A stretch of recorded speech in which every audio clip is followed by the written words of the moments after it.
Dans un monastère, deux pères étaient d'un très grand zèle pour la sanctification et pour le soulagement des âmes du purgatoire.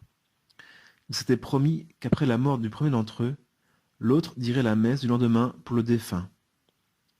L'un des deux pères mourut. Son confrère ne manqua pas de dire la messe promise dès le matin suivant. Sa messe terminée, pendant son action de grâce, le père vit soudain apparaître son ami, défunt, rayonnant de bonheur et de gloire. Puis, l'âme glorieuse prit un visage sévère pour dire à son ami: « Mon frère, où donc est votre foi? Qu'avez-vous fait de votre promesse? Vous mériteriez que Dieu n'ait pas beaucoup de pitié pour vous. Ne m'avez-vous pas laissé en purgatoire plus d'une année sans dire la messe promise? » « Vous me surprenez, s'écria le moine. Votre corps n'est pas encore enseveli.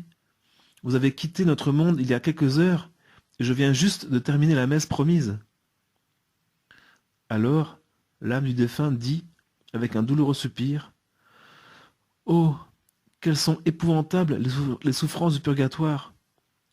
Je vole au ciel où je supplierai le bon Dieu de vous rendre ce que vous venez de faire pour moi. Car cette messe m'était nécessaire pour quitter le purgatoire dans les délais les plus courts. » C'est ainsi que les âmes bénies du purgatoire calculent la durée de leur souffrance. Mais ce n'est ni par heure ni par jour qu'elles comptent, c'est par année, par siècle peut-être. Et ces années et ces siècles leur paraissent éternels. Mon Seigneur, pardon et miséricorde, par le mérite de vos saintes plaies, délivrez les âmes de nos défunts.